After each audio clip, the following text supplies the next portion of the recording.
Bom dia a todos, né? Muitos eu tenho essa alegria de ver aí, porque aparece um pouco no vídeo, mas a grande maioria eu não posso ver, né? Porque realmente não é possível aparecer todos na tela. E uma alegria de estar aqui. Quero saudar a todos, né? Muitos realmente já bastante conhecidos, né? Nós temos a alegria de caminhar juntos, né? Agora foi me lembrado aí, gente que caminhou comigo aí, então, até nos anos 90, no século passado ou no milênio passado, né?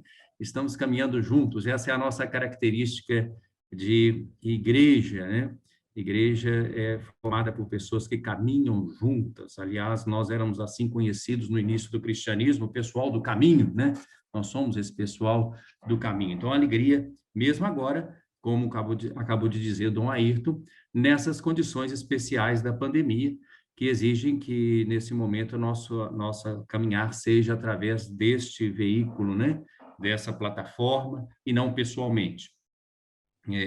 Agradeço também a confiança que foi depositada em mim para introduzir esse assunto, não tem nenhuma pretensão, evidentemente, de esgotá-lo, apenas de introduzir a reflexão e a discussão aqui nessa nossa reunião da província eclesiástica de Mariana.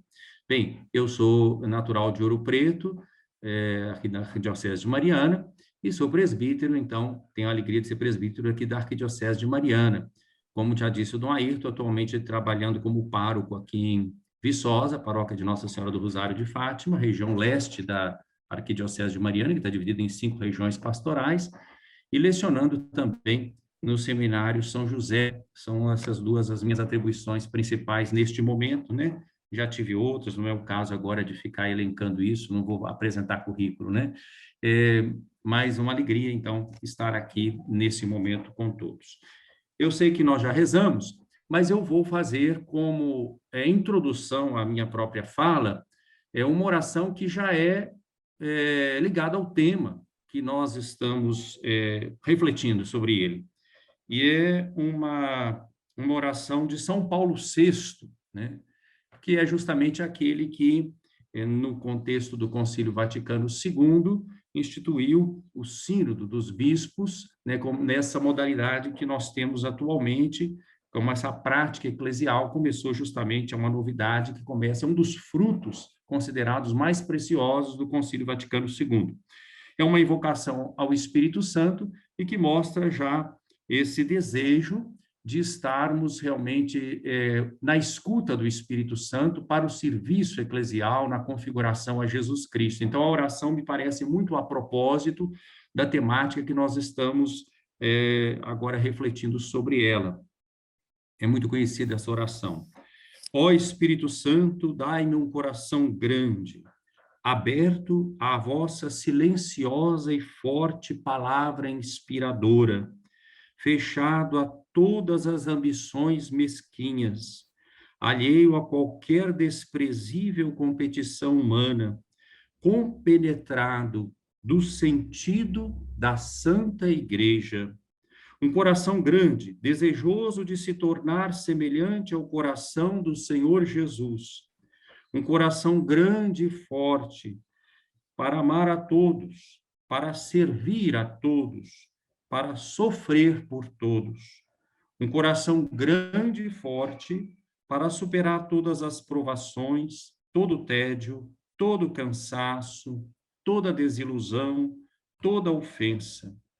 Um coração grande e forte, constante até o sacrifício quando for necessário. Um coração cuja felicidade é palpitar com o coração de Cristo e cumprir humilde, fiel e corajosamente a vontade do Pai. Amém.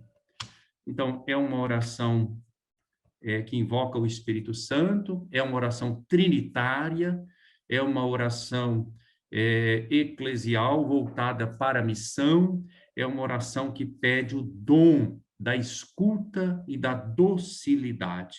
E essa é a temática que nós temos aqui para tratar hoje.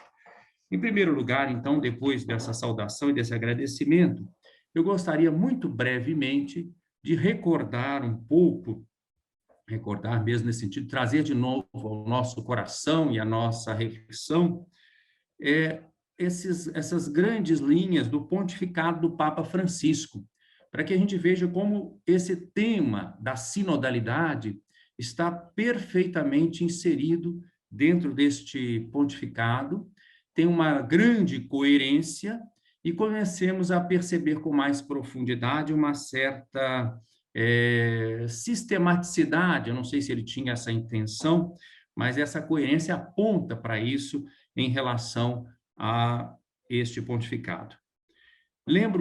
Vou lembrar aqui alguns documentos. A Evangelii Gaudium, né, que não é o primeiro documento do Papa Francisco, sabemos que a primeira encíclica é Lumen Fidei, mas a Evangelii Gaudium é o texto programático do pontificado do Papa Francisco, sem dúvida nenhuma. É um texto que vem realmente todo dele e, claro, inspirado também na experiência aqui de Aparecida, documento de Aparecida, na Evangelho Nunciandi, de Paulo VI, ele mesmo fala isso, né? E ele vai juntando tudo isso e depois, então, ele coloca o seu pensamento. Na Evangelii Gaudium, né, o Papa Francisco insistiu sobre a nossa identidade como igreja em saída missionária, né? Até usando também várias imagens que ele vai usar em discursos, né? Fala até de uma igreja como se fosse um hospital de campanha, né? Uma igreja acidentada, uma igreja que pode se sujar, mas porque vai à frente, vai à missão. Então, ele nos convida a um grande apelo a sermos uma igreja em saída missionária, né? Só lembrando, então, isso é a nossa identidade, mostrando que essa é a identidade da igreja. A igreja existe para a missão, né? A igreja existe para a missão. Depois, essa outra grande encíclica, que é a Laudato Si, onde o Papa insiste em que tudo está interligado. Então, olhando para a realidade que nós estamos vivendo, nós temos esses grandes desafios socioambientais. Ele vai dizer que os problemas sociais e os problemas ambientais estão interligados, são inseparáveis, né? Então, tudo está interligado. Ele vai fazer, então, essa proposta de uma ecologia integral, né? Uma ecologia integral é que considere realmente os problemas sociais e ambientais como interligados, né? Então, nós vemos aqui que ele já está apontando para uma interpretação sistêmica da realidade. Quer dizer, se nós vamos ser uma igreja em saída missionária, essa é a nossa identidade mais profunda, nós temos que ter clareza também que o mundo ao qual nós nos dirigimos é um mundo que tem desafios socioambientais e que só podem ser enfrentados com a perspectiva de uma ecologia integral, né? Então, todas as dimensões do ser humano e da criação. Depois, essa outra encíclica mais recente, a Fratelli Tutti, lembrando que, então, nós nos dirigimos, nós, igreja em saída missionária, e percebendo que está tudo interligado, nós nos dirigimos a todas as pessoas, né? Todas as pessoas de boa vontade, somos todos irmãos. Então, alguém até já disse que talvez as grandes perguntas que o Papa levantou na Laudato Si encontram um certo encaminhamento, uma certa solução, uma certa resposta na Fratelli Tutti, né? Nós nos dirigimos a todos, então o Papa faz esse apelo para uma fraternidade, uma amizade social, uma fraternidade universal, né? E uma amizade social. Ele faz uma grande apologia ao diálogo, à cooperação, à solidariedade na Fratelli Tutti. Lembrando, inclusive, nossa história contemporânea é marcada, né, por essas três bandeiras que a Revolução Francesa, o Iluminismo, tornaram assim muito evidentes, né? Liberdade, igualdade e fraternidade, sendo que o mundo contemporâneo cuidou muito, não digo que bem, mas cuidou muito da liberdade e da igualdade, mas a fraternidade ficou esquecida, e que a fraternidade é especificamente uma contribuição nossa cristã, claro, em diálogo também, inclusive com nossos irmãos de outras confissões cristãs e de outras religiões e até sem religião. Estamos todos no mesmo barco. Então vejam a coerência entre a Fratelli Tutti e a Laudato Si e a ideia de uma igreja em saída missionária, porque essa é a nossa meta, esse mundo onde tudo está interligado e essa perspectiva de todos. Bom, tudo isso vai exigir da igreja Vamos lembrar só mais uma questão aqui, como um parêntese. Lembremos quando o Papa Francisco foi eleito, o contexto da renúncia do Papa Bento XVI, né? E aquele gesto realmente de grande desprendimento, de coragem do Papa Bento XVI, e a eleição surpreendente do Papa Francisco, o primeiro Papa latino-americano, né, argentino, fora então da Europa. O Papa Francisco foi eleito num contexto muito desafiador para a Igreja, né, inclusive daqueles escândalos, né, envolvendo, inclusive, as pessoas consagradas, né, e os escândalos com abusos em relação aos menores. Isso é mencionado várias vezes, né, também no pontificado do Papa Francisco, inclusive com a carta ao povo de Deus, que ele escreveu, e onde ele diz também que esse tipo de desafio, ele não é resolvido simplesmente de forma disciplinar ou pela autoridade da igreja, mas ele é um desafio a toda a igreja. Eu não sei se vocês se lembram, mas quando ele escreveu a carta ao povo de Deus, ele convidou toda a igreja a ficar num clima de oração e de jejum. Lembram-se disso em 2018? Ele nos propôs um jejum em toda a igreja, oração e jejum, né? Diante de todas essas situações, a necessidade de uma purificação, quer dizer, a sua compreensão também de igreja como realmente comunhão, né? Como participação para a própria missão, né? Tudo isso é feito de forma, então, sinodal. A igreja tem que ter um estilo sinodal. Então, até para enfrentar esses problemas, e fecho parênteses sobre essa questão, mas fiz referência a essa carta do povo de Deus, porque ela aparece, inclusive, nos documentos que tratam da sinodalidade, às vezes num pé de página, mas ela aparece. Bem, então, o estilo eclesial para realizar essa missão da igreja, nossa identidade, igreja em saída missionária, e diante dos desafios de tudo interligado e dessa direção a todos, é o estilo sinodal. O Papa chega a dizer que é o que o Espírito, é o que Deus espera da igreja nesse novo milênio. É justamente essa experiência sinodal, da sinodalidade, né?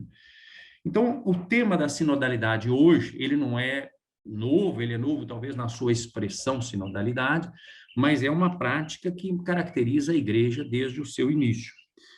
Quais são as fontes para o estudo desse tema da sinodalidade, para a reflexão sobre a sinodalidade hoje, mais recentes?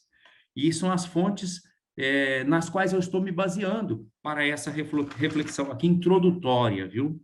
Então, primeiro é o discurso do Papa Francisco na comemoração do cinquentenário da instituição dos sínodos dos bispos, né? Durante o Concílio Vaticano II, houve esse clamor pela continuidade dessa experiência do Concílio Vaticano II, né? Que reúne os bispos do mundo inteiro, e nessa preocupação de uma adequação, adornamento, né, da igreja aos tempos de hoje, para a sua missão, para o desempenho da sua missão. Então, como continuar com isso? Então, começou a surgir essa ideia do sínodo.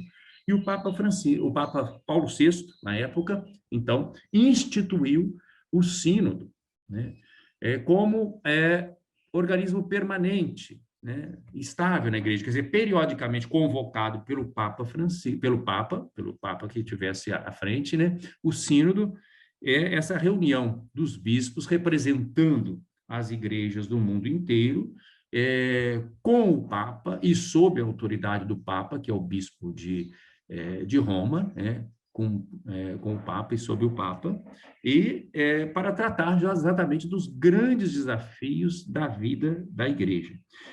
E o Papa, então, Francisco, comemorando esses 50 anos da instituição do Sínodo dos Bispos Paulo VI, vai fazer esse discurso, um discurso relativamente pequeno, mas muito denso, assim, onde ele vai apontar as grandes intuições. Eu acho, e todo mundo que quisesse começar a refletir sobre a sinodalidade hoje, eu acho que o primeiro documento que realmente merece a leitura e a reflexão é esse discurso de 17 de outubro de 2015. Talvez ele tenha ficado um pouco perdido, porque nós estávamos em 2015, portanto, bem ainda no início do pontificado, né, do Papa Francisco. Naquela época, nós estávamos o quê? Com o sínodo sobre a família, né? E já tinha um sínodo extraordinário e um sínodo ordinário. Então, talvez todos estivessem voltados para o tema da família, que era, claro, era o tema que estava no momento na discussão sinodal. Porém, nesse discurso, o Papa faz uma reflexão mais ampla sobre a sinodalidade, não só sobre o sínodo dos bispos, aproveitando justamente essa comemoração dos 50 anos da instituição do sínodo dos bispos, ele vai dar alguns elementos sobre a sinodalidade muito importantes que vão ser retomados depois. Então, esse discurso de 17 de outubro de 2015.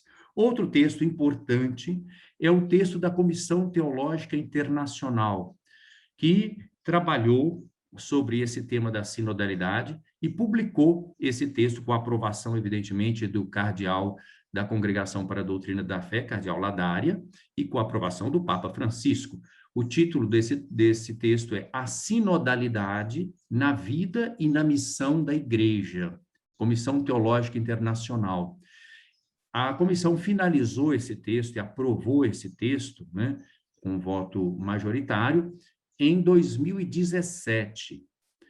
E ele foi publicado, depois de aprovado, então, pelo cardeal Ladária e pelo Papa Francisco, ele foi publicado no início de 2018. Em março de 2018, ele é publicado. Esse texto está bastante acessível, inclusive está nos documentos da Igreja, nas edições da CNBB. A sinodalidade na vida e na missão da Igreja. Então, é outra fonte importante. Depois, nós tivemos a Constituição Apostólica Episcopalis Communio, do Papa Francisco, exatamente modificando um pouco o procedimento do sínodo, né? Então, é uma atualização. Aí eu chamo a atenção não tanto para os aspectos, digamos assim, mais legislativos dessa Constituição Episcopalis Communio, mas para a introdução, ou proêmio, né? Antes de entrar nos aspectos mais legislativos dessa Constituição. Aí o Papa, então, faz uma reflexão. A Episcopalis Communio é um documento do Magistério Pontifício, ele faz uma reflexão sobre a sinodalidade, bem de acordo com aquele discurso de 2015 e também de acordo com a Comissão Teológica Internacional e dando, evidentemente, as suas expressões e com a sua autoridade. Outro documento, esse agora bem recente, saiu esse mês, né? É o documento preparatório, né, para uma igreja sinodal, comunhão, participação e missão. Foi publicado agora em setembro de 2021. Eu estou citando só as fontes principais, tá bem? Outras fontes menores. Mas as fontes principais para tratar do tema da sinodalidade hoje. Então, o documento preparatório para uma igreja sinodal, comunhão, participação e missão, publicado agora em setembro de 2021, com um anexo também, que é o Vademecum para o sínodo sobre a sinodalidade, outro documento, mas que deve ser visto junto com esse documento preparatório. A publicação é de 7 de setembro de 2021, então bastante recente. Então essas são as fontes, tem esses anexos, que é a carta primeiro do cardeal, né, secretário-geral do Sínodo dos Bispos, o cardeal Mário Grech, né, que escreveu para os bispos, e com seus anexos, né, inclusive entre os anexos está a carta, o discurso do Papa de 2015 é um dos anexos, que o próprio Papa pediu ao cardeal que colocasse como um dos anexos. Portanto, o próprio Papa Francisco está chamando a nossa atenção para a importância daquele discurso lá de 17 de outubro de 2015, né, por ocasião do cinquentenário da instituição do Sínodo dos Bispos. E essa carta do povo de Deus, que eu já fiz referência, que aparece. Muito bem. Então, essas são as fontes, tá bom? São essas fontes sobre as quais eu me debrucei agora, e a minha reflexão vai partir delas, está partindo do que elas estão colocando. Claro, sem nenhuma pretensão de expor todos esses documentos que eu acabei de citar, e nem de esgotar o tempo. Sobre a sinodalidade, então, o que nós vemos? O que está acontecendo neste momento? Primeiro, eu vejo que é realmente um kairos, né? Nós estamos num tempo de graça. Eu relembrei um pouco esse caminhar do pontificado do Papa Francisco, e o tema da sinodalidade agora, ele vai dar a todo esse percurso feito pelo Papa Francisco conosco, ele vai dar uma efetividade, e ele vai permitir uma espécie de síntese ou de encarnação, digamos assim, na caminhada da Igreja, daquilo que o Papa Francisco tem apresentado no seu magistério, no seu percurso. Lembremos que ele sempre tem se apresentado como bispo de Roma, né? Não é à toa, nós todos sabemos que o Papa é bispo de Roma, mas ele sempre quer se apresentar como um bispo entre os outros bispos, né?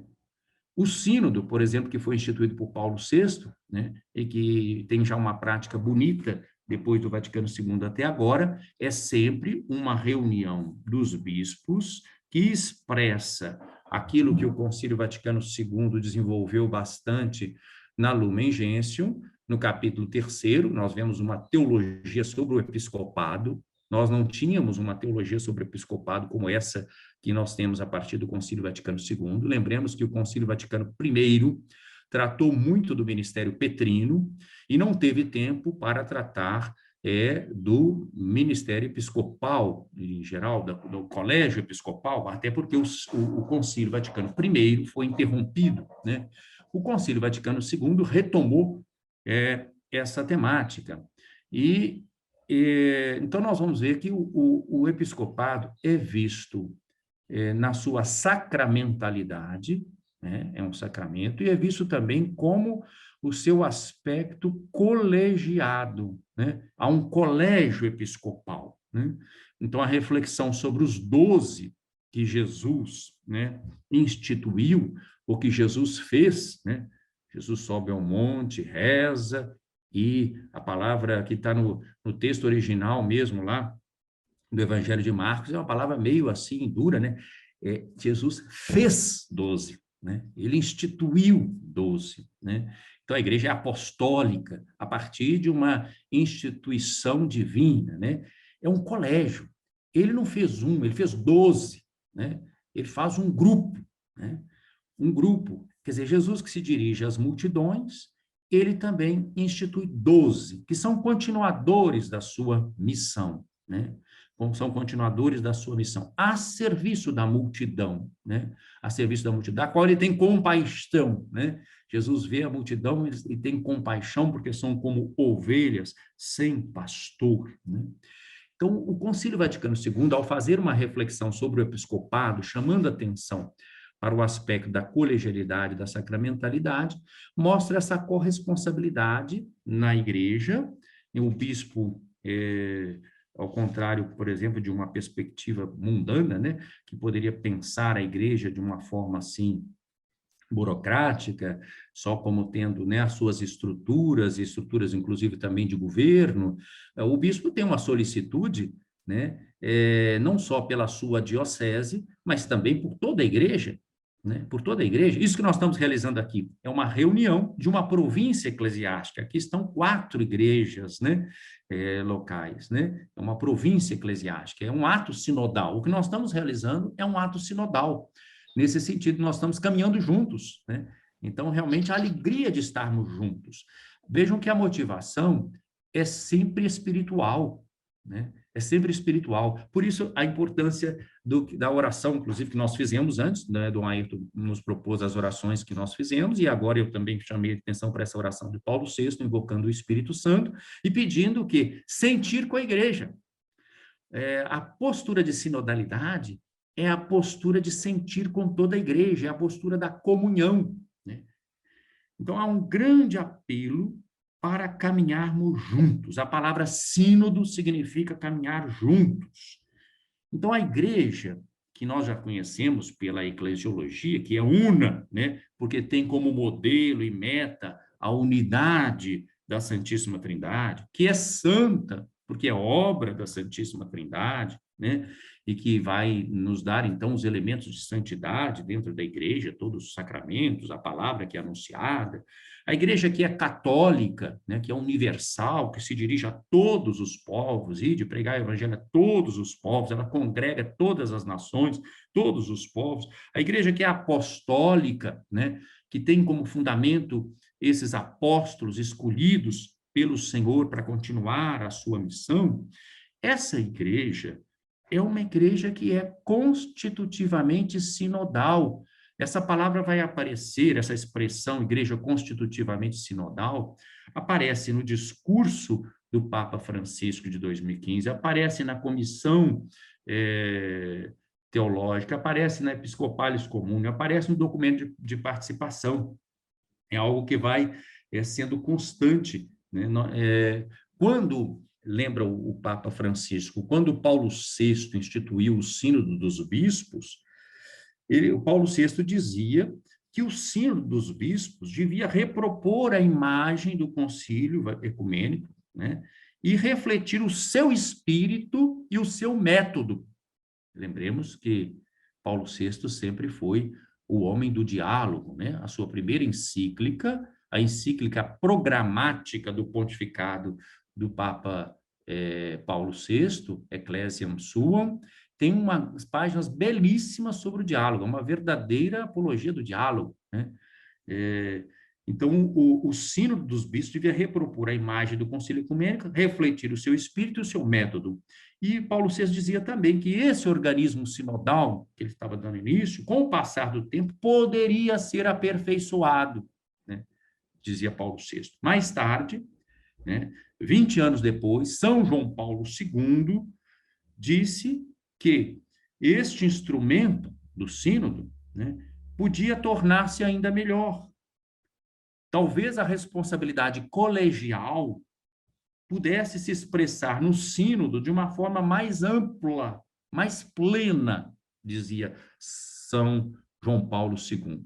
E o Papa Francisco recorda tudo isso, para mostrar que chegou esse momento, e que é isso que o Espírito está pedindo à Igreja, né, neste momento. Lembrou também que o Papa Bento XVI aprovou variações também, modificações, na organização do Sínodo dos Bispos, para permitir justamente essa participação mais plena. Ele lembra também, o Papa Francisco, as disposições do Código de Direito Canônico, né? E do Código também dos cânones das igrejas orientais. Então, tudo apontando para um caminho de sinodalidade, como sendo precisamente esse caminho que Deus espera da igreja no terceiro milênio. Então, vejam, essa é uma constante. Ora, se algo que Deus espera da igreja no terceiro milênio, nós só podemos escutar tudo isso num clima de oração. É muito sério. Todos nós que temos responsabilidades diferenciadas, estamos aqui reunidos num grupo, todos nós que estamos aqui temos responsabilidade na caminhada da igreja. Diferenciada. Os bispos, os 4 que aqui se encontram, uma responsabilidade maior, mas todos nós temos responsabilidade. Ora, a primeira coisa que nós temos que fazer é nos perguntar sobre o que Deus quer para a igreja hoje, né? Nós somos aqueles que ouvimos a palavra de Deus. E então o bispo de Roma está chamando a nossa atenção para isso como grande apelo hoje do Espírito para a igreja. Caminhar juntos. Quem caminhar juntos? Agora ele alarga, não é só o sínodo dos bispos, que é uma expressão privilegiada do caminhar juntos. Ele está falando caminhar juntos leigos, pastores e o bispo de Roma. Então, não está sendo suprimida a hierarquia na igreja, mas ele chama a atenção para a hierarquia como um serviço, como um ministério, né? E, portanto, todos somos chamados a caminhar juntos. Esses 3 grandes grupos, o povo de Deus todo, especialmente o laicato aqui, o laos tuteu, povo de Deus, é claro que quando a gente fala povo de Deus, inclui os bispos e o papa, naturalmente, inclui a igreja hierárquica, né? os ministros ordenados não estão fora do povo de Deus, né? Mas a expressão, então, ele chama a atenção, leigos, pastores e bispo de Roma. Por que o destaque para o bispo de Roma? Porque o próprio sínodo dos bispos, o próprio concílio, né? Eu não vou fazer aqui referências maiores à história da igreja, nós sabemos que houve toda uma discussão sobre o conciliarismo na história da igreja, né? É bom lembrar que tanto para nós, tanto o concílio como os sínodos, eles estão sempre realizados com Pedro e sob Pedro e seus sucessores. Então, com o Papa e sob a autoridade do Papa, né? Então, não se trata de um desconhecimento da hierarquia, mas estamos chamando a atenção para esse aspecto de uma igreja que caminha junto, que é constitutivamente sinodal. E aí, na fundamentação bíblica, porque nós temos uma fundamentação bíblico-teológica, né? Há uma fundamentação bíblica que nós podemos pensar desde o início, desde o Antigo Testamento. Como é que a igreja é convocada? Vamos lembrar lá, quando o povo vai sair da opressão no Egito, e Deus envia Moisés para que esse povo possa caminhar no deserto e prestar a Deus um culto agradável a Deus. Esse povo reunido para prestar esse culto é a Kaal Yavé, né? Então, é a Assembleia de Deus, Eclesia Tuteu, no grego, né? Eclesia Tuteu, quer dizer, a Assembleia de Deus, convocada por Deus. Veja bem, não é uma associação nossa, é uma convocação, a iniciativa é sempre de Deus, é uma convocação de Deus, de uma assembleia, né, que vai com quem Deus faz uma aliança, um pacto. Eu serei o vosso Deus, vós sereis o meu povo. Quer dizer, a igreja é esse povo convocado, é a Kaal Yavé, é a Eclesia Tuteu, é o Laos Tuteu, o povo de Deus, né? Bom, nós vemos também no Antigo Testamento que os profetas, né, no profetismo todo, foi prometido o quê? Um tempo em que essa aliança não seria feita só a partir do exterior da lei, mas Deus ia colocar dentro de nós o seu Espírito. Já com Moisés, nós vemos esse episódio em que aqueles anciãos começaram a profetizar, né? E Josué ficou incomodado. Olha, tem 2 que não vieram para o acampamento, só quer que mandem eles pararem de falar. Olha, você está com ciúme por causa de mim? Quem me dera que todo o povo de Deus profetizasse, dizia Moisés, né? E os profetas, nós podemos pensar, Isaías, Jeremias, Ezequiel, Joel, todos falam de um tempo em que o Espírito seria colocado dentro de nossos corações, a tal ponto que não seria necessário que um ensinasse o outro, mas todos seriam ensinados por Deus, o que é retomado depois no Evangelho de João, né? Então, todos seriam ensinados por Deus, né? E fala-se, inclusive, e o Papa Francisco retomou isso recentemente, quando falou do Dia dos Idosos, dos avós, né? Em que os idosos, né, teriam sonhos, né, e os jovens visões, né? Então, os sonhos, né, e as visões, né, tudo isso a partir da ação do Espírito, que derramado sobre todos, idosos, jovens, crianças, né? Isso é falado pelos profetas. Então, há uma promessa no Antigo Testamento do Espírito Santo que seria derramado, né? Do Espírito de Deus que seria derramado. Bem, no Novo Testamento, nós somos conhecidos lá nos Atos dos Apóstolos como esse povo do caminho, né?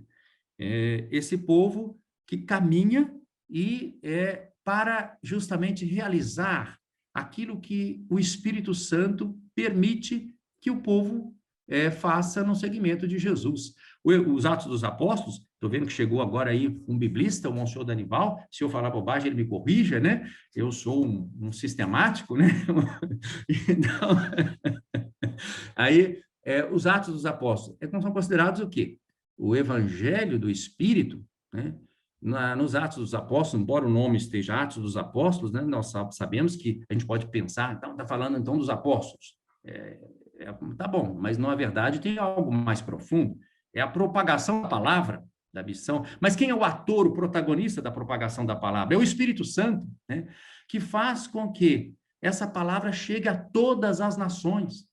Então, a outra fundamentação, depois de eu já ter falado do Antigo Testamento, é essa agora do Novo Testamento, a experiência especialmente da igreja nos Atos dos Apóstolos. E toda vez que a igreja passa por um momento de dificuldade, de crise, um dos textos que mais nos inspira, mais nos fortalece, é o texto dos Atos dos Apóstolos, né? E aqui, dentro do texto dos Atos dos Apóstolos, nós somos conhecidos como o povo do caminho.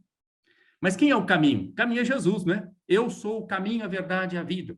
Evangelho de João, capítulo 14, versículo 6, né? Ninguém vai ao Pai senão por mim, né? Então, Jesus é o caminho e nós somos o povo do caminho. Ora, povo do caminho é povo que caminha junto, né? Sínodo. Então, a sinodalidade é constitutiva da vida da igreja. Então, se lá no Antigo Testamento nós somos a Caal e a Vé, Eclesia Tuteu, Laos Tuteu, agora nós somos aqui esse povo do caminho que segue aquele que é Jesus Cristo, a revelação plena de Deus para todos nós. E os problemas não deixam de existir. Na Igreja dos Atos dos Apóstolos é muito realista também. É verdade que estão todos unidos no ensinamento, em torno do ensinamento dos Atos dos Apóstolos. Lembremos do retrato da comunidade ideal.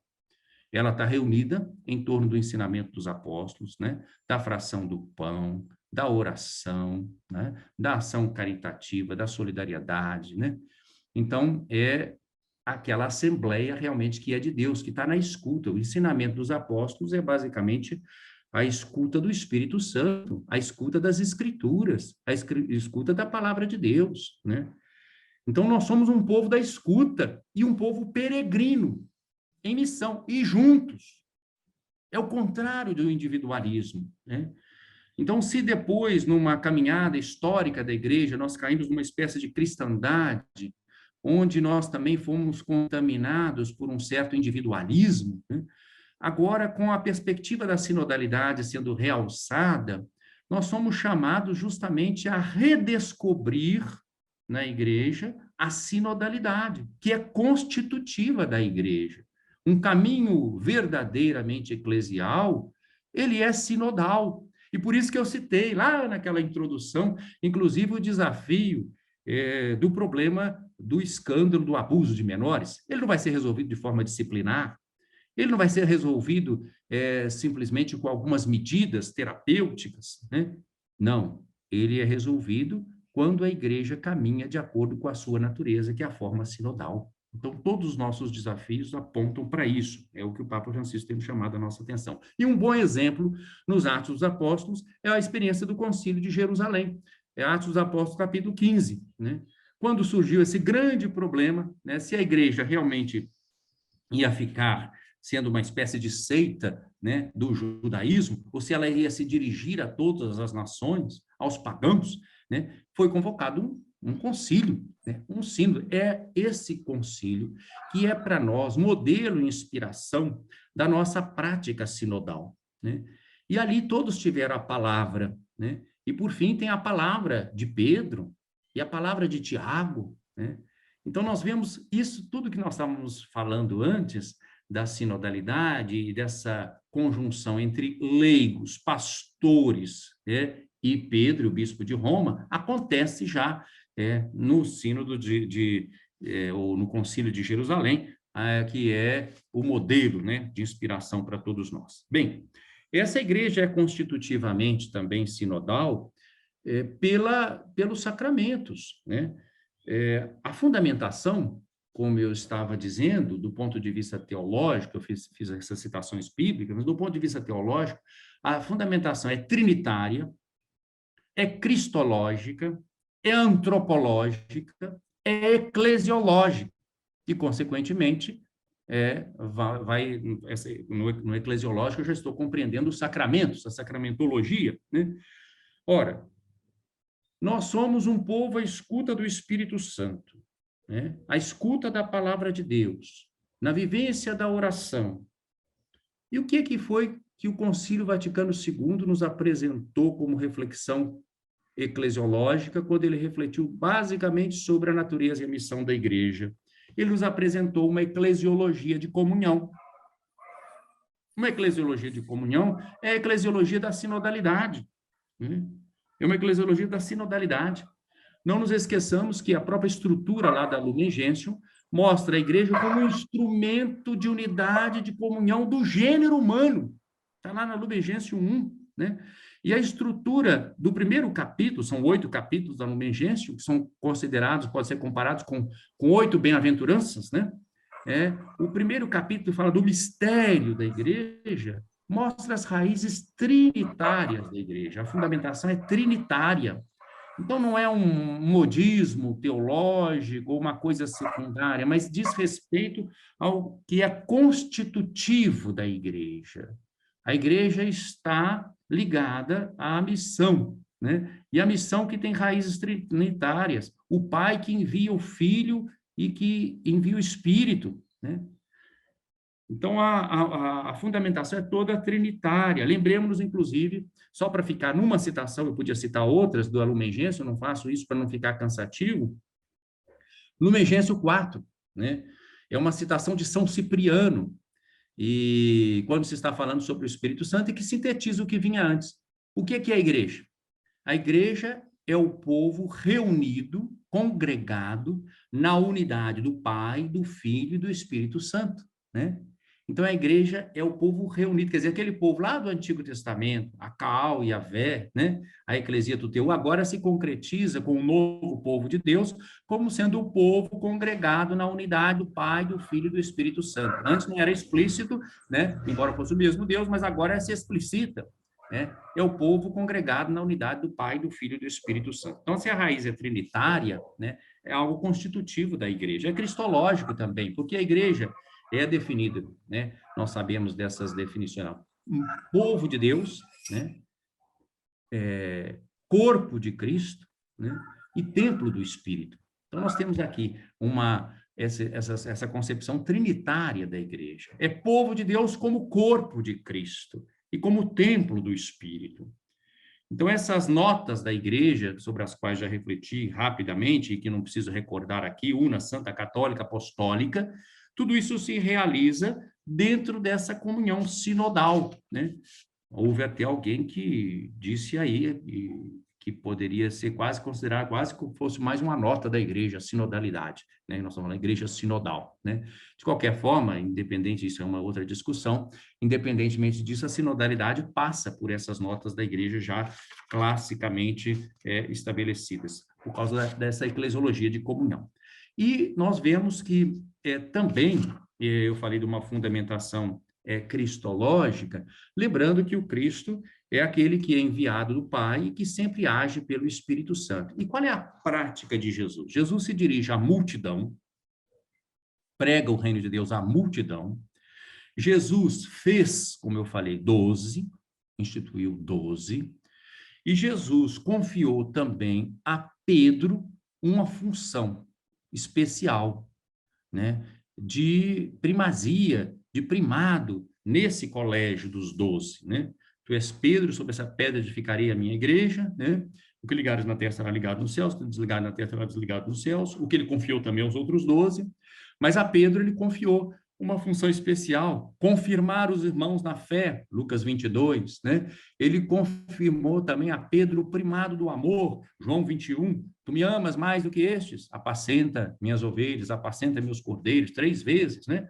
Então, nós vemos toda essa função também do ministério petrino, que é uma riqueza na igreja, que evidentemente não está sendo deixado de lado em toda essa reflexão sobre a sinodalidade, como também dos bispos. Bem, isso, então, na prática de Jesus Cristo, nós vemos que Jesus se dirige à multidão, Jesus tem os 12, e Jesus tem também essa função especial que ele confere a Pedro. Então, nós vemos aqui na prática de Jesus como ele organiza, né, esse seu grupo de discípulos, né, e se dirigindo também a todos. E ele é o caminho, como eu disse. Então, a ideia do sino tem essa raiz também cristológica, antropológica, porque nós todos fomos criados à imagem e semelhança de Deus, né? Nós todos fomos criados à imagem e semelhança de Deus, e não fomos criados para a solidão, mas fomos criados para a comunhão, né? Então, nós podemos pensar em toda a antropologia teológica, não vou aqui agora, evidentemente, ficar recapitulando tudo isso, vou lembrar só da Gaudet Spes, e 2 números da Gaudet Spes. Primeiro, a Gaudet Spes número 1, né? Então, que é uma reflexão sobre a igreja no mundo, né?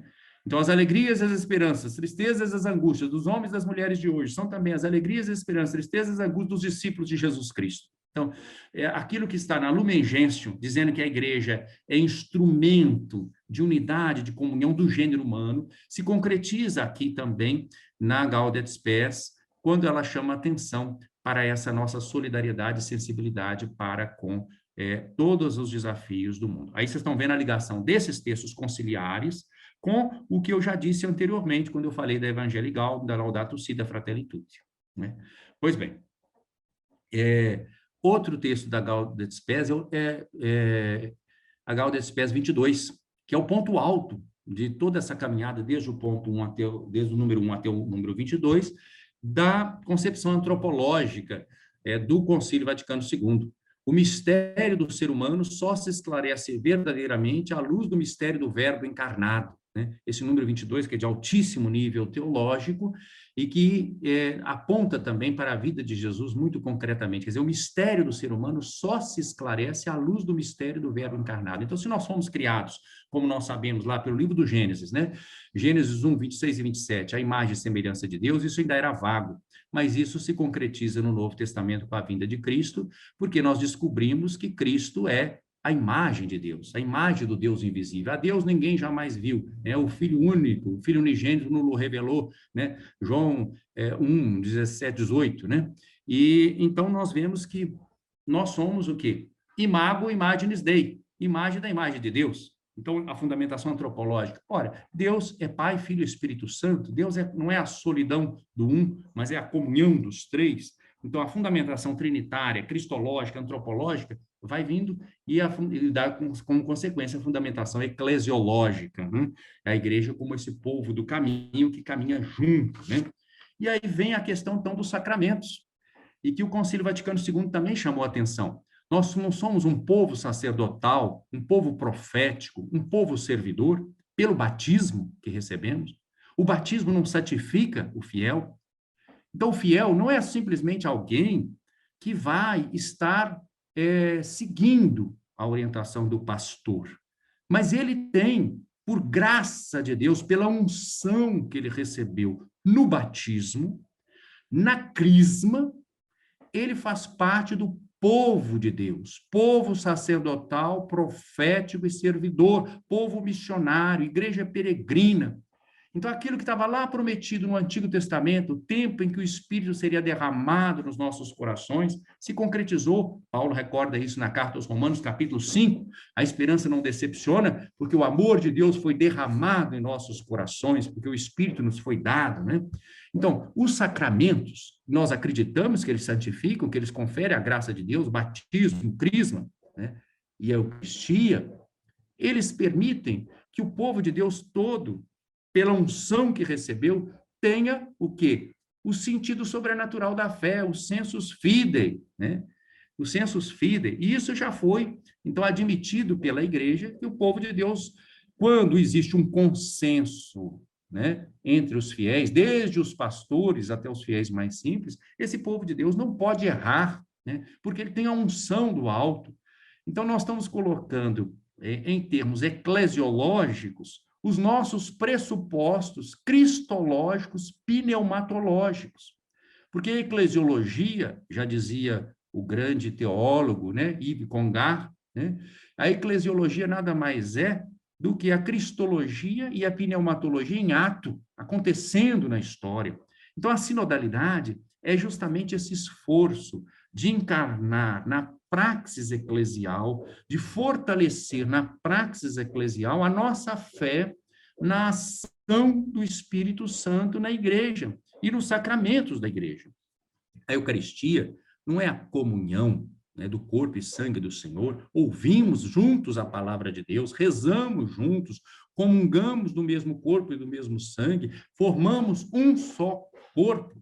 Aquilo que Paulo diz tantas vezes, o Corpus Paulino, um só corpo, um só batismo, uma só fé, um só Senhor. Então, nós somos esse povo de Deus, esse corpo de Cristo, esse templo do Espírito. E nós temos como povo de Deus, como corpo de Cristo, como templo do Espírito, a missão de evangelizar todos os povos. E isso nós fazemos juntos. Essa não é uma função só dos pastores, essa não é uma função só dos consagrados. na vida religiosa, ou, né, ou qualquer outra consagração, é uma missão de todo o povo de Deus, né? Então, a sinodalidade é algo que é para ser vivido, eu estou falando de fundamentos, então, teológicos, por todo o povo de Deus. E na história, ela é vivida, e ela tem que ser vivida também no sentido diacrônico, ao longo da história, então é comunhão com a tradição viva de fé da igreja, e no sentido sincrônico. O que nós estamos fazendo aqui agora, por exemplo, é um ato sincrônico. Nós estamos aqui 4 dioceses reunidas, né? E refletindo. Mas é também um ato diacrônico, né? Porque nós estamos em comunhão com a tradição viva da fé. Nós estamos recordando aqui textos bíblicos, nós estamos recordando a caminhada da igreja, nós estamos recordando o concílio. Evidentemente que eu estou saltando muita coisa por causa do tempo e para não cansar as pessoas mais do que a gente cansa com esse tipo de exposição aqui, né? Mas é só para chamar atenção para aquilo que está sendo posto hoje, então, na ordem do dia, como um momento de graça, como um momento realmente para que nós possamos acolher aquilo que é considerado pelo Papa Francisco como o grande apelo do Espírito, o grande apelo de Deus para nós. Então, a Igreja Sinodal, eu vou tentar concluir aqui para a gente também fazer um intervalo e como propôs o Dom Ayrton, depois a gente volta com as perguntas ou aprofundando uma ou outra questão que possa ser de interesse e com outras partilhas. A Igreja Sinodal é fundamentalmente uma igreja de escuta. Mas escuta de quem? É escuta do Espírito Santo. Ele é o grande protagonista da igreja. Nós não falamos que o Espírito Santo é a alma da igreja? Então, não é, quando nós falamos de escuta, é claro que então tem a escuta de uns para com os outros.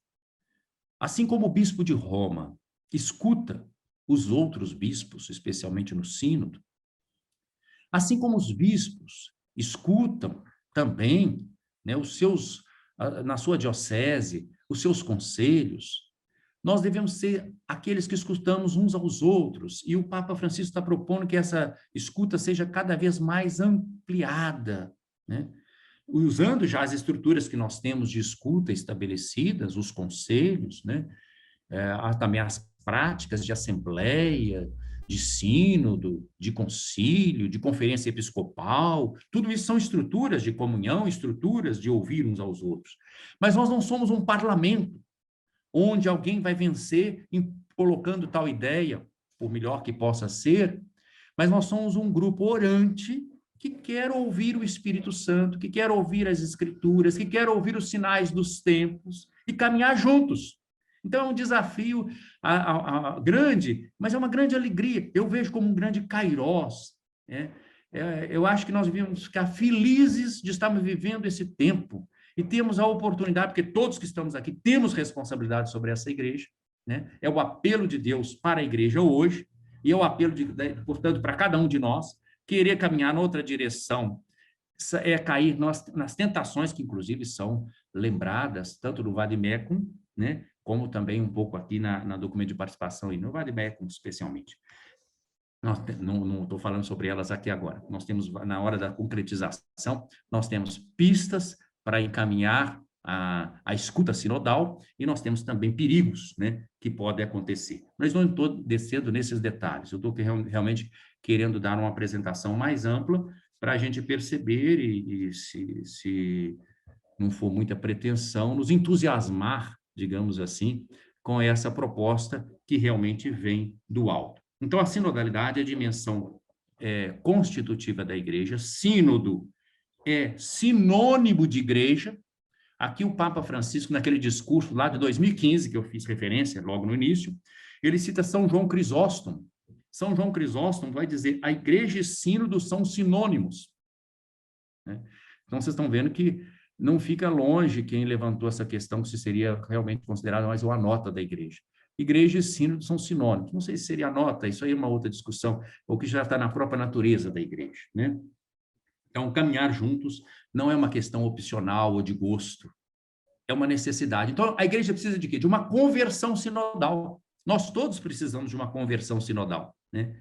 Isso vai combater clericalismo, né? Autoritarismo, muitos desafios que nós temos hoje vividos. Nós só podemos nos enriquecer com a escuta. Agora, ela é exigente, Porque no meio dessa escuta vai aparecer, o Dom Ayrton mesmo fez referência, ideias que às vezes estão um pouco confusas, e às vezes estão confusas não são porque maldosamente confusas, não. Porque quando nós realmente partilhamos a nossa experiência, toda experiência, por natureza, ela é confusa. A experiência é confusa. Ela ainda não encontrou, às vezes, a sua comunicação, a sua linguagem realmente elaborada. Por exemplo, a formulação do dogma trinitário. Quanta confusão teve antes de chegar, né, na linguagem ortodoxa trinitária. É natural, isso faz parte. E na prática pastoral também, como diz o Papa Francisco, eu prefiro uma igreja machucada e suja porque saiu em missão e se riscou do que uma igreja que parece que está tudo arrumadinho, mas as pessoas estão omissas e acomodadas. Aliás, Bento XVI já tinha dito isso quando ele falou em Aparecida também, daquela mediocridade, né, de uma vida eclesial aparentemente toda arrumadinha, mas que, na verdade, as pessoas estão acomodadas. Então, nós temos níveis também de sinodalidade, né? O sínodo dos bispos, agora eu queria fazer só essa distinção. O sínodo dos bispos não esgota a sinodalidade. Nós vamos ter um sínodo sobre a sinodalidade. A sinodalidade é muito mais ampla do que o sínodo dos bispos. O sínodo dos bispos é talvez a manifestação mais evidente de um dinamismo de comunhão, né? Que inspira as decisões eclesiais, né? É um instrumento precioso, é um dos frutos melhores do Concílio Vaticano II, né? Mas a sinodalidade, ela começa a se realizar nas igrejas particulares. Aqui nós temos 4 reunidas, nas igrejas particulares. Por exemplo, o sínodo diocesano, que é uma prática que atualmente nós não temos tanto, né? Mas que no passado já teve tanto, muito, né? Num sínodo diocesano, os presbíteros e leigos são chamados a colaborar com o bispo para o bem da comunidade eclesial. E isso é previsto no Código de Direito Canônico, né? Que é outra fonte, eu até não citei os cânones, inclusive nós estamos com um canonista aqui, né, começar pelo meu arcebispo aqui, é canonista, então eu não vou me atrever, né, mas é que o Código de Direito Canônico, eu tenho aqui os números anotados direitinho, mas evidentemente nós sabemos que isso é previsto no Código de Direito Canônico. Então, o Papa está propondo, no fundo, o Papa está retomando o Concílio Vaticano II, a eclesiologia de comunhão, o Código de Direito Canônico, a experiência que nós fizemos até agora, as suas encíclicas, a sua caminhada. Ele está retomando tudo isso e querendo dar a isso uma operatividade, uma efetividade, e uma efetividade que não seja fria, seja afetiva também. Então, tanto que ele está com muita cura para as modalidades, para a encarnação nas particularidades das diversas igrejas locais, né? Não é um modelo assim uniforme, né? Os textos, quem leu esses textos que eu fiz a referência aqui, que são as fontes para essa nossa reflexão, vai perceber que realmente há uma grande abertura para a maneira de encaminhar. Então, mas existem, então, vários instrumentos, organismos de comunhão, por exemplo, na igreja particular. O Conselho Presbiteral. O Conselho Presbiteral é um organismo de comunhão, é um organismo de sinodalidade, é um organismo importantíssimo na igreja particular. O Colégio de Consultores é um organismo de comunhão, né? O Cabido, vou puxar minha brasa aqui, minha sardinha, o Cabido dos Cônicos é um organismo de comunhão, né? O Conselho Pastoral é um organismo de comunhão. Isso está no direito canônico, viu? Isso não é rito, pode confirmar, isso tudo está no direito canônico, isso que eu estou citando aqui, né? Então, agora, só na medida, diz o Papa Francisco, em que estes organismos que eu acabei de citar estejam ligados abaixo, isto é, partirem do povo, é que eles vão ser instrumentos de uma igreja sinodal. Então, esses instrumentos, diz o Papa aqui, com uma crítica assim velada, né? Esses instrumentos que eu acabei de citar, às vezes se movem com fadiga, diz o Papa. Às vezes, formalmente, eles estão aí, mas às vezes nós não estamos sabendo utilizar esses instrumentos com criatividade e realmente nessa comunhão com quem está embaixo entre aspas, porque eles estão a serviço. O Papa lembra daquela pirâmide de cabeça para baixo, né? O ministério deve ser serviço. Jesus disse, ele cita essa passagem, né? Entre vós, os grandes tiranizam, né? Entre vós não seja assim. Quem quiser ser o maior, seja o servo de todos. Eu estou entre vós como aquele que serve. Os ministros ordenados fazem parte dos servidores do povo de Deus. Esses organismos estão a serviço do povo de Deus. Há uma grande aposta no sensus fidei, que já está no Concílio Vaticano II, que está na doutrina da Igreja, que está na nossa teologia, e que ele quer ver agora operacionalizado nessas práticas sinodais. Nós já temos feito algumas experiências, não só esses sínodos de toda a Igreja, que foram convocados desde Paulo VI, mas agora alguns sínodos até novos. Por exemplo, o Papa Francisco convocou o sínodo sobre a Amazônia, é uma experiência sinodal nova, né, para uma região, com um grupo, e isso é perfeitamente possível. Agora, o sínodo para a América, quer dizer, não é sínodo, a Assembleia Eclesial da América é uma outra forma, né? Então, nós podemos usar essa ideia de sinodalidade de uma forma mais ampla. Então, esses instrumentos, às vezes, podem ser. Então, o primeiro nível da sinodalidade é na igreja particular. O segundo nível é no nível das províncias. Províncias e regiões eclesiásticas. Os concílios particulares, as conferências episcopais, e aí, é claro, ele vai valorizar muito as conferências episcopais. E lembrando que deve haver uma descentralização. Vocês estão lembrados que o Papa Francisco, desde o início do seu pontificado, não só ele se apresenta como bispo de Roma, como ele fez questão de citar nos seus documentos, muitas vezes, documentos das conferências episcopais do mundo inteiro, porque ele quer promover na igreja o que ele chama de uma salutar descentralização. Ele acha que realmente o bispo de Roma não tem que se pronunciar sobre tudo. Ele pode recolher realmente aquela que é a experiência sinodal das conferências episcopais, dos sínodos, né, dos concílios particulares. Então, é o segundo nível, o nível das províncias, das regiões. E o terceiro nível da sinodalidade é o da Igreja Universal. São esses sínodos convocados pelo Papa, representando o episcopado católico. E eles têm um sentido nesses sínodos, o que que nós temos? Nós temos a colegialidade episcopal, eu fiz referência aqui a Lumen Gentium, refletindo sobre a teologia do episcopado, mostrou a sacramentalidade do episcopado e o aspecto colegial do episcopado, né? Então, o sínodo convocado, esse sínodo da Igreja Universal, é uma expressão da colegialidade episcopal, não é a única, mas é uma expressão privilegiada da colegialidade episcopal. Então, são coisas diferentes. Colegialidade episcopal, não excludente uma expressão da outra. A colegialidade episcopal e a igreja toda sinodal. O que o Papa está propondo é muito mais do que incrementar a colegialidade episcopal. É também, mas é mais. É uma igreja toda sinodal. É uma igreja toda sinodal. É um desafio muito grande. Que bom que nós podemos viver com esse desafio, né? Para nós, é um kairós. É um kairós, né? Então, ele quer promover, como eu disse, uma colegialidade afetiva, né? O sínodo, por isso que é um processo, tá vendo? Esse sínodo que vai acontecer em 2023, sobre a sinodalidade, o Papa quer ver uma longa preparação onde haja um envolvimento da igreja toda, para que quando acontecer o sínodo, que vai ser o ponto alto do processo sinodal, lá em 2023, ele esteja recolhendo tudo isso e não pare com um documento simplesmente no final, mas que desencadeie depois um processo de acolhida, de recepção. Que desafio! Porque às vezes a gente pensa que o sínodo termina com aquele documento conclusivo, bom, e às vezes depois ele vai ali para a gaveta, vai para a estante, né? E pronto, né? Fica só para ser citado. Não, ele quer desencadear na igreja um dinamismo de sinodalidade. Ele deve ser vivido no processo de preparação, no processo de realização e no processo de recepção, né? Então, isso vai ter um alcance ecumênico. Imagine para as igrejas orientais que têm uma prática sinodal.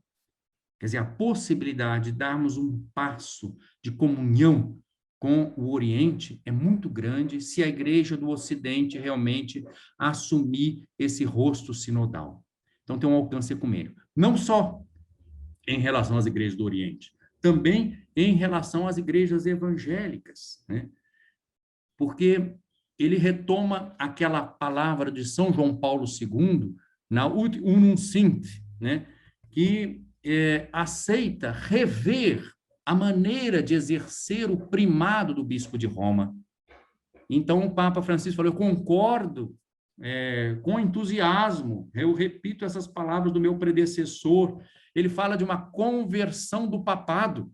Olha que ato de humildade que São João Paulo II já teve e que agora o Papa Francisco recupera, né? Então, ele quer retomar. Isso aí vai ajudar o quê? Na missão. Não é só não é um cálculo. Aí não para a gente ficar juntos e fizermos uma igreja poderosa. Não, não é nada disso. É para nós caminharmos juntos na missão. Então, tem um alcance ecumênico, ele aceita a conversão do papado, e tem um alcance humano mundial, porque a visão do Papa não é só confessional. Inclusive, no próprio processo sinodal, ele já fala de uma escuta, que é claro, a escuta que eu falei em primeiro lugar é o Espírito Santo, mas que é uma escuta do Espírito Santo através dos sinais dos tempos, das pessoas, da escritura, de tudo, no ambiente de oração. Então, ele fala dos problemas dos outros, das pessoas de boa vontade, do mundo inteiro. Aquilo que eu falei da Laudato Si, da Fratelli Tutti. Já que nós somos uma igreja em saída, Evangelii Gaudium, nós somos uma igreja que percebe que tudo está interligado, uma ecologia integral, então, problemas socioambientais. Nós somos uma igreja que se dirige a todos e caminha com todos. A sinodalidade vai para além da fronteira institucional da igreja, para além da comunhão com os nossos irmãos cristãos de outras comunidades eclesiais e igrejas, para além, inclusive, do nosso diálogo interreligioso com as grandes religiões, vai para a humanidade inteira. Ele está dizendo, olha, se nós formos uma igreja sinodal, nós estaremos dando para o mundo um testemunho missionário da comunhão trinitária. Então, é questão, veja bem, se nós não fizermos isso, nós estamos traindo o evangelho. Nós estamos nos fechando aquilo que o Espírito está dizendo para a igreja hoje. É algo de uma imensa responsabilidade e, ao mesmo tempo, de uma imensa alegria. De uma imensa alegria. O que nós temos para dar para o mundo? O que nós temos para dar para o mundo é o evangelho da alegria, da misericórdia de Deus, da comunhão, de que somos todos irmãos. Se nós tivermos uma prática sinodal, nós contagiamos o mundo. Não só nós nos unimos, cristãos e pessoas de boa vontade, mas nós contagiamos o mundo, nós damos um exemplo. Aí nós estamos vivendo nada mais, nada menos do que aquilo que está na Lumen Gentium número 1, né? Eu estou evitando ficar citando muitos textos assim direto para não cansar, né? Mas lá nós vemos aqui, ó, na Lumen Gentium no proêmio, diz assim: a igreja é em Cristo, também é um aspecto cristológico, como que o sacramento ou o sinal e instrumento da íntima união com Deus e da unidade de todo o gênero humano. Não são só os cristãos, não são só os crentes, né? De outras religiões, né? Unidade do gênero humano, nós temos uma responsabilidade com o gênero humano, né?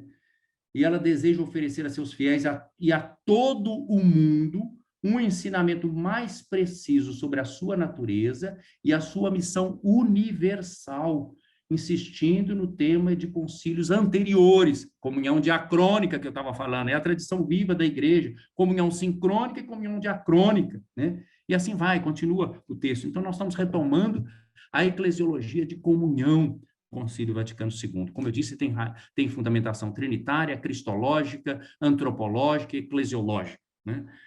E, portanto, também missionária, para sermos esse povo peregrino em missão à altura dos desafios do nosso tempo. É isso aí, assim, de uma forma sintética, né? O que eu pude colocar para vocês aqui com a leitura destes textos que eu elenquei logo no início, né? Depois de lembrar o pontificado do Papa Francisco e os textos específicos sobre o tema da sinodalidade. Bom, o que Dom Félix disse, eu estou de pleno acordo, eu acho que ele sublinhou aspectos aí que realmente estão presentes de alguma forma na fala e que alguns não foram tão sublinhados, e foi muito bom que ele tivesse chamado a atenção para eles. E o que Dom Félix colocou ajuda também nas colocações dos outros. Por exemplo, a questão da humildade, né? Acabamos de ouvir aqui. O processo sinodal é isso. Nós todos temos que estar ouvindo o que o Espírito está dizendo, o que cada um aqui falou. qual é a contribuição de cada um, né? Então, esse clima de oração que pontuava a Alessi, né? E esse desafio de conversão para a sinodalidade para todos nós. Escutar o outro é um movimento de conversão, porque a tendência nossa é ficarmos apegados aos nossos pontos de vista, né? O Vicente chamou atenção porque não conseguimos a sinodalidade. Sobre esse ponto, Vicente, eu acho que serve para os outros também, eu chamaria a atenção para o Vadimecum, quando na parte que ele fala das armadilhas. Então, no próprio processo sinodal, por que nós não conseguimos? Foi a sua pergunta, né? Já que havia essas indicações já com o Concílio Vaticano II. Então, aqui apresenta-se algumas tentações. Por exemplo, a tentação de querer liderar a nós mesmos em vez de ser liderado por Deus. Essas são minhas ideias, meu projeto, eu sou iluminado, né? Então, eu tenho umas ideias e ao invés de eu ser liderado por Deus, faltou a humildade, faltou o clima de oração, que falava Alessi, e a humildade que falava Dom Félix, né? Isso vale para o contexto de polarização, que pontuaram também o padre Paulinho, o Wellington, né, diante dos conflitos, a necessidade desse diálogo respeitoso e essa própria fala do Papa Francisco sobre a sinodalidade para o clero de Roma. Então, tentação de querer liderar nós mesmos, ao invés de ser liderados por Deus. Tentação de nos concentrarmos em nós mesmos e em nossas preocupações imediatas. Então, sem ter um olhar maior. Qual é a pergunta que nós devemos ter? Qual é o plano de Deus para a igreja aqui e agora? E nós olhamos só os problemas imediatos. Como podemos implementar o sonho de Deus para a igreja em nível local? Isso nasce de uma oração, de uma escuta. Então, não concentrarmos em nós mesmos, mas nas preocupações imediatas que existem, que às vezes nós temos que socorrê-las. Mas perguntar o que Deus está pedindo. Depois, a tentação de ver apenas os problemas. Às vezes nós focamos só nos problemas, e eles sempre existem, né? Eles sempre existem. Nós não somos privilegiados, nós não entramos no mundo sem problemas.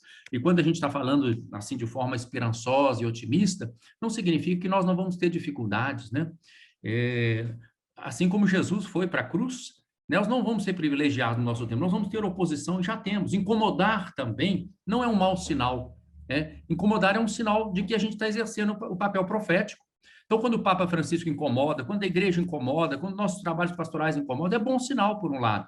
A gente sempre deve refletir à luz da oração. Eu estou incomodando verdadeiramente por causa do evangelho, ou eu estou incomodando porque eu estou sendo não fraterno, que aí é outra coisa, né? Se eu estou incomodando porque estou vivendo as bem-aventuranças, ótimo, esse incômodo é profético. Então, não ver também só os problemas. Tentação de focar apenas nas estruturas. Alguém lembrou isso aí também aí. Às vezes nós já temos as estruturas e vamos focar só nessas estruturas. O processo sinodal é mais do que a estrutura, né? Ele vai exigir realmente essa conversão, né, que nós falamos antes. Depois a tentação de não olhar para além dos limites visíveis da igreja. Alguém falou isso aí de passagem. Então, olharmos para além dos limites visíveis da igreja. Nós temos um mundo que está aí. A tentação de perder o foco dos objetivos do processo sinodal. São tantos problemas que a gente perde o foco principal. A tentação de conflito e divisão. Então, essa disputa, nós contra eles, essa polarização que vários falaram aqui, né? Não é isso. Ou a tentação de perceber o sínodo ou o processo sinodal como uma espécie de parlamento. Então, eu venço com as minhas ideias. A Dom Félix falou isso também, né? E eu também citei isso, né? E a tentação de ouvir apenas aqueles que já estão envolvidos nas atividades da igreja. Para a sinodalidade dar certo, eu tenho que ouvir outros também. Como vocês falaram, pluralismo, pluralidade, né? Então, é isso aí. É só para poder dizer que algumas pistas, viu, Vicente, eu acho que estão aqui no Vadimecum. Ele elenca essas 9 tentações que eu acho que, e eu só citei, né, elas podem ser todas discutidas aqui, mas que eu não faço por causa do momento. Bom, o Leleco chama atenção justamente para esse chão nosso aqui, mais próximo da província, né, essa realidade política social, inclusive da bacia do Rio Doce, né, lembrando da importância, assim como o Sínodo da Amazônia tratou das questões lá específicas, nós temos desafios aqui próprios e é importante escutar todos esses afetados. Eu acho que é uma coisa que realmente todos estamos de acordo, né? A Rita chama atenção para esse aspecto de colocar as nossas pastorais nessa perspectiva, nesse caminho sinodal, né? Porque às vezes também, como ela disse, a visão pode ser estreita, pode ser de polarização, ou pode ser também de imediatismo, né? Cumprir tarefa, tarefeiros, né? Vamos sacramentalizar só sem evangelizar, enfim, discussão já antiga, quer dizer, a perspectiva da sinodalidade nos abre um horizonte muito mais amplo, né? E, nesse sentido, o conhecimento do novo diretório da catequese e a sua implementação é importante, é bom que a gente tenha. Vocês veem que tudo isso concorda com aquilo que a gente já disse, a questão do clericalismo, que é muito colocado pelo Papa, e toda a perspectiva da Igreja da Sinodalidade, como também chamou a atenção Dom Félix. A questão levantada agora aqui para o Padre Aloísio, veja bem, eu falei muito também da importância da comunhão no sentido diacrônico e no sentido sincrônico. Então, não se trata de cair em nenhum relativismo quando se fala em sinodalidade. A escuta é escuta orante, é escuta do Espírito Santo, é escuta da palavra da Escritura, é escuta das pessoas. É o que Deus está falando através dos sinais dos tempos. Não se trata, evidentemente, de relativizar, né, aquilo que faz parte justamente da tradição viva da fé, seja no sentido diacrônico, quer dizer, ao longo da história, né, seja no sentido sincrônico, né, na comunhão das diversas igrejas. Ao mesmo tempo, nós temos que ter aquela abertura para não entristecer o espírito. Um dos episódios que é citado, episódio bíblico, a experiência, por exemplo, de Pedro, né? Pedro, com o episódio de Cornélio, Pedro tem aquele sonho, né? Levanta, Pedro, mata e come, né? E Pedro, de modo algum, era tudo impuro, né? Mas depois vem aqueles emissários vindos de Cornélio. Então, a ação do Espírito, veja bem, o Espírito agiu sobre Cornélio, mandou ir buscar Pedro. Agiu sobre Pedro, fez Pedro ir até Cornélio. Pedro teve que se abrir para o novo, abrir para o diferente, e ajudou toda a igreja a caminhar nessa direção. Então, há uma docilidade ao Espírito Santo, não um servilismo à opinião pública volátil ou a uma mera opinião de uma maioria ou de um voto. A sinodalidade não é a experiência de, como já foi dito aqui, parlamentar ou de uma votação simplesmente. É uma experiência de um consenso eclesial que nasce da comunhão, da escuta do Espírito Santo, da escuta da Escritura. Ao escutarmos uns aos outros, todos escutando a palavra de Deus, todos escutando o Espírito, esse conflito aqui, ele pode ser superado, do ponto de... Até esse conflito interno que existe é real. O que as pessoas precisam é que aqueles que estão falando, às vezes, em nome da igreja, e às vezes até defendendo uma espécie de ortodoxia, mas sem se preocupar com a ortopraxia, com a praxis correta, esses aí, no fundo, não estão sendo tão ortodoxos assim. Nós temos que buscar uma ortopistes, né? Uma fé correta, que articula as duas coisas, né? A doutrina correta e a prática correta. A prática correta é a prática do amor, é a prática da misericórdia, né?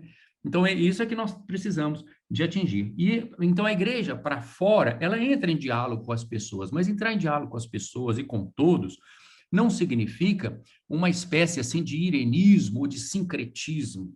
O diálogo se faz com pessoas que têm convicções. Agora, as convicções não significam um fechamento. Nós devemos estar abertos para ouvir os outros e até mudar as nossas posições. Não naquilo que é o essencial. Eu lembro bem aqui de uma frase de Santo Agostinho que vale muito para essa situação também. Olha, diz assim Santo Agostinho, né? No essencial, a unidade. No secundário, a liberdade. É o pluralismo. Em tudo, a caridade, né? Então, acho que isso permanece perfeitamente válido. É só lembrar que vários falaram aqui sobre a questão dos padres e da formação. Acho que essa é uma preocupação já antiga, né? Por exemplo, desde o documento de Aparecida, o padre Comblan, já falecido, mas ele disse que Aparecida era um ótimo documento, ele achava, inclusive, que era dos melhores da caminhada da Igreja da América Latina, mas precisava de um novo presbítero, né, para também que ele fosse colocado em prática. É um desafio para a formação, eu acho que todas as igrejas sempre têm que pensar, porque a formação se dá não só no seminário, nas casas de formação, mas a igreja toda é formadora, a igreja local toda é formadora. Se nós caminhamos nessa direção de uma igreja sinodal, e aí eu venho ao encontro também da questão do Rivelino, né? E de outros aqui que colocaram, é um processo que está sendo desencadeado. O Papa Francisco gosta muito de falar, desde, sobretudo, o Evangelii Gaudium, que mais importante do que o espaço é o tempo, né? Então, ao desencadear um processo como este, nós estamos abrindo possibilidades para o novo, para a novidade que vem de Deus, né? Então, não são só nossos esforços, só nossos planejamentos que vão dar conta de tudo. Nós temos que começar a viver esse processo em todas as instâncias. Na nossa paróquia, nós temos que viver esse processo com os nossos conselhos já existentes, nosso relacionamento com os leigos, nosso contato com o povo, isso que vocês falaram, o padre e o Papa Francisco cita isso tantas vezes, o padre tem que estar no meio do povo, a hora atrás, a hora na frente, enfim, tem que julgar em várias posições, essa proximidade que vocês falaram. Então, não só as nossas casas formativas devem trabalhar para formar esse perfil de presbítero, mas as nossas igrejas devem ser formadoras para o surgimento de vocações que têm essa perspectiva, e não a perspectiva de um clericalismo, porque muitas vezes nós oferecemos um ambiente que favorece a pessoa essa posição. Então, ela vai carregando tudo isso já para a casa de formação e vai sendo formada também pelas mídias. Lembrando que a igreja não está fora do mundo, então as tentações que estão no mundo estão dentro da igreja também. Então, é um desafio para as casas de formação. Aqui tem bispos que já foram formadores, sabe disso, mas não é só a casa de formação que é formadora, é toda a igreja local e o mundo também vai formando. Então, é um desafio comum. É preciso, então, que nós confiemos nesse processo, confiemos na ação do Espírito e nos coloquemos a caminho, né? A caminho. Eu acho que essa fala. Eu queria só lembrar a questão principal para a consulta, né? Que é enfatizado nesses documentos. Nós temos que fazer memória. Alguém falou aí, já não sei mais quem, sobre a questão da memória, né? Vejam, uma igreja sinodal, ao anunciar o evangelho, porque esse é o objetivo da igreja, caminha junto, né? Caminhamos juntos. Eu estou repetindo como está aqui, o Vademecum tem muitos problemas aqui de tradução.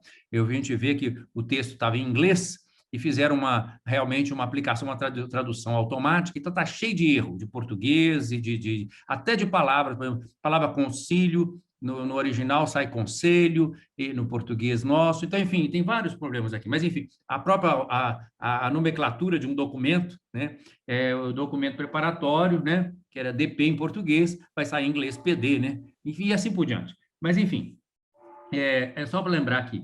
Então, como está a jornada juntos, né? Como esta jornada juntos está acontecendo hoje na sua igreja local? Grande pergunta que atravessa, que permeia todas as outras menores, né? Como nós caminhamos juntos na nossa igreja local? Que passos o Espírito nos convida a dar para crescer em nosso caminhar juntos, né? E aí vem, ao responder essa pergunta, relembrar as experiências, fazer essa memória, podemos dizer aqui, memória amores, né? Memória das experiências bonitas que nós tivemos de caminhar juntos, porque elas são saborosas. Nós temos que começar com gratidão, né? O que tem de positivo? Quais foram os momentos que nós sentimos forte a presença de Deus nesse caminhar juntos? Porque Ele nos alegra, Ele nos entusiasma, e nós vamos ver os desafios também, mas não vamos focar só nos problemas, que eles existem, são reais, né? Mas então, releia essas experiências com mais profundidade. Que alegrias elas trouxeram? Se nós não conseguimos lembrar as alegrias, nós não vamos conseguir enfrentar problema nenhum, porque nós não vamos ter gratidão, nós não vamos ter amor. Nós temos que reconhecer o que Deus fez de bom na nossa vida, nas nossas comunidades eclesiais. Que dificuldades e obstáculos encontraram? Elas existem, né? Que feridas elas revelaram? Que percepções nós tivemos, né? Recolher os frutos, compartilhar. Onde nessas experiências ressoa a voz do Espírito, né? Reconhecer as moções do Espírito nessas experiências eclesiais. O que o Espírito está pedindo de nós? Quais são os pontos a serem confirmados? As perspectivas de mudança? Os passos a serem dados? Onde registramos um consenso? Né? Que caminhos se abrem para a nossa igreja local? Então, são pistas assim muito concretas que vão sendo elencadas. Depois, nós vemos também uma série, quais são os nossos companheiros de viagem, dentro e fora da igreja, né? E ouvindo, então, as pessoas falando aquilo que já foi dito pelo Dom Félix, com parresia, né? A coragem de ouvir, a coragem de falar, né? Falando as celebrações, o que caminhar juntos é celebrarmos juntos também, né? E compartilharmos, então, as nossas responsabilidades. Eu agradeço muito essa oportunidade, né? A confiança, a paciência de todos, as palavras generosas aí, e eu acho que aproveitamos o tempo dentro do nosso possível. Isso, para mim, é uma experiência também já muito concreta, limitada por esse meio, mas com o meio possível de trabalho, de comunhão, de sinodalidade. Minha saudação e minha alegria de revê-los, né? Os que eu pude ver aí, até nas imagens, todos eu pude ouvir, mas saber que estamos caminhando juntos nesse desejo de acolher a ação do Espírito, a palavra de Deus em nossa vida, em nossas caminhadas eclesiais, isso é muito bom. Muito obrigado a todos pelas palavras, saudação aí muito fraterna a cada um.